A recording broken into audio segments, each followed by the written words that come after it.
Today is Saturday, March 13th. The Grammys are this Sunday, so today I'm talking with two-time Grammy winner Fantastic Negrito.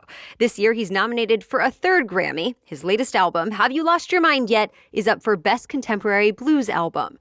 Today we're talking about what it was like to go from a childhood where it was easier to access a gun than a piano to a $1 million record deal. He also shares how he felt winning his first Grammy and why even now he can't stand putting those trophies on his shelf. Fantastic Negrito first burst onto the national radar in 2015 thanks to the NPR Tiny Desk contest, and now he's working on not just a fourth album, but also a new record label. Here's my conversation with Fantastic Negrito. Welcome to the Newsworthy Special Edition Saturday, when we sit down with a different expert or celebrity every Saturday to talk about something in the news. Don't forget to tune in every Monday through Friday for our regular episodes, when we provide all the day's news in just 10 minutes. It's fast, fair, fun, and on the go. I'm Erica Mandy. It's time for today's Special Edition Saturday. You ready? Let's do this. Fantastic Negrito, thank you so much for joining us here on the Newsworthy. Thank you for having me. So you already have 2 Grammys. You're nominated for another one this year. Congratulations. Thank you very much. You've won many other awards and obviously create great music. But before we talk about all of that, and I do want to get to that, let's first talk about what led you to this point of success, because you've been open about it, that you've been through a lot. Foster care, getting involved in crime like robbery as a kid. So first, take us back to what your childhood was like and how that influences your music today. Believe me, my childhood was like millions of other kids, like, traumatic and challenging and filled with obstacles. But I often think to myself, what? Those are usually the great artists. Those are usually the people that have something to say. And quite frankly, those are the people that I want on my team, people that have been through something and survived it. Because we all know in life, we don't know what's going to happen tomorrow. And, trials, tribulations, troubles, and hardships can come at any time. And I think the key is, how are we equipped to have the tools to deal with these challenges? Is there a moment that comes to mind that really stands out to you as kind of representing all that you went through early on in life? I think just the deaths. I think the deaths are moments of people losing people at a young age, being in your teens and losing peers to gun violence. And, it became normal, like where other kids were, going to the Chuck E. Cheese or something, or whatever it was back then, you would hear about your peers being gunned down, murdered. That was very impactful to me as a youngster. And I look at those are moments that defined my life. It's like growing up kind of in a war zone. How did you get away from that eventually? I know that you're pretty much self-taught. You even pretended to be a college student in order to get access to pianos to practice on. I did. So tell us about your journey to that point and what that was like. Well, I knew that, the path in the streets was not going to be a very sustainable one, and I wanted to do something fun. And I thought learning to play music would be a good one. It just came from old-fashioned hustling. I mean, when you grow up in that environment, you learn how to make things happen, and you learn how to circumvent and overcome obstacles. And so I thought, well, I know how to go pretend that I'm someone I'm not. So I presented it to the university practice rooms, and that's how I gained access. So I think to the pianos. But isn't it interesting? Wow, kids looking for instruments. I think it's an indictment of where we were or are as a society, where we don't let any child have access to instruments. I mean, I could have gotten a gun easier than I could have gotten access to that piano. Wow. Yeah, 100%. Or drugs or PCP or angel dust or whatever, crack or whatever was. You could get that easy, but a piano, that was going to take some hustling skills. So, you have to attribute the whole idea of survival and hustling to getting to that piano. I knew that piano represented something, let's just say, that was fun. I remember talking with Quincy Jones a couple of years ago, and I loved his story about like how he was telling me of how he encountered his first piano, he was breaking into a place with a bunch of street kids. And I was like, wow, I can relate to that. But once he saw that piano in that scenario, he just, he walked up, touched the keys, and it felt like magic. And I know you're helping to make things happen for others. Tell us a little bit about how you are trying to make that change. I kind of took my grandmother's advice. It's like, stop asking people for permission to, have your voice heard, have your art heard.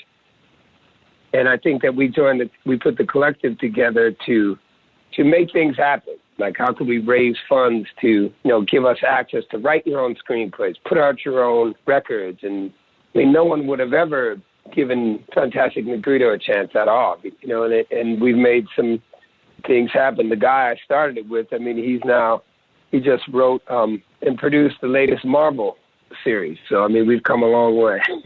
I want to talk a little bit more about that. You've won 2 Grammys so far. You're nominated for a 3rd this year. Take us to that moment of hearing when you won for the very first time. Let's not give it up only for the street people, but let's also give it up for the Recording Academy, because it's shocking to be recognized by them. The debt of gratitude to them, and just the fact that they were able to recognize what I was doing, which is, as I read, it's genre bending. It's not just staying within the safe confines of what people are comfortable with. I'm surprised and pleased that it's even recognized, and shocked a little bit. The second time was in more disbelief, and I guess it keeps being more unbelievable. But you don't know. You just got to, you can never think about that. I have to honestly say I've never thought about the Grammys when I'm making a record, when I'm creating, and that's why I love living in Oakland, California, where it's a small town. You just make the record that you love, and that's what it's all about. You can't think of accolades or awards, and if you get them, hey, that's great. Get them, wrap them up very nicely, put them away. The first time I tried to put it on the shelf, I was like, wow, this is so strange. And I'd start playing the piano, and my eyes would drift towards this Grammy. I'm like, wow, are these Grammy chords playing? It got really weird, so I decided, you know what, I love it, but I'm going to put it away till I'm 80. And I just put it away, and there's a beauty of just really walking toward the light of authenticity and really pushing barriers and really living in the realm of being an artist, like my dream since I was a teenager. And I love that, and that's sacred to me. Still ahead, we talk about the influence of social media on his latest album and why the album feels especially timely during a pandemic. He also shares more about what's next for him and even gives us a mini performance. But first, let's take a quick break to thank our sponsors. Today's episode is brought to you by America's leading beverage companies, who are working together to reduce plastic waste in our environment. Not all plastic is the same. America's beverage companies are carefully designing 100% recyclable plastic bottles, including the caps. Their bottles are made to be remade, and they're investing in community recycling programs to help get more bottles back so they can be turned into material used to make new bottles. That completes the circle and reduces plastic waste. Please help get every bottle back. Learn more at everybottleback.org. Again, that's everybottleback.org. This episode is also brought to you by Blue Blocks. Blue Blocks provides science-backed, fashionable blue light glasses. It'll help you beat digital eye strain, headaches, and improve sleep with style and comfort.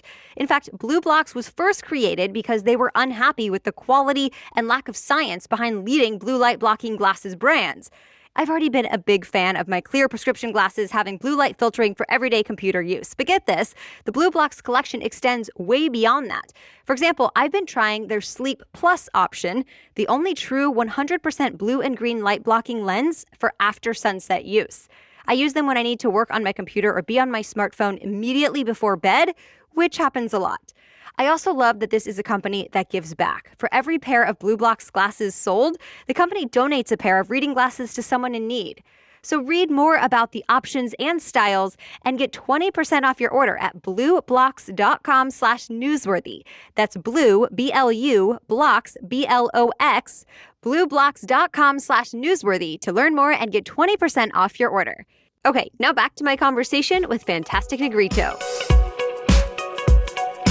So what do you want people to know about your latest Grammy-nominated album, Have You Lost Your Mind Yet? What inspired this? What do you want people to know?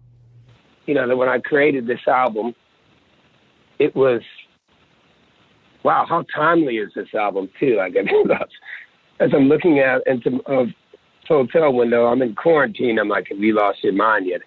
Exactly that. I was really writing about mental health, and not the kind of mental health where people are walking down the street talking to themselves, but just how are we dealing, with this age of information, this age of kind of celebrity worship, and how many likes and followers do you have? That kind of determines the quality of one's existence, is what they tell us. And how do we deal with this thing every day that we look at, this phone, like that we've seemingly are enslaved to?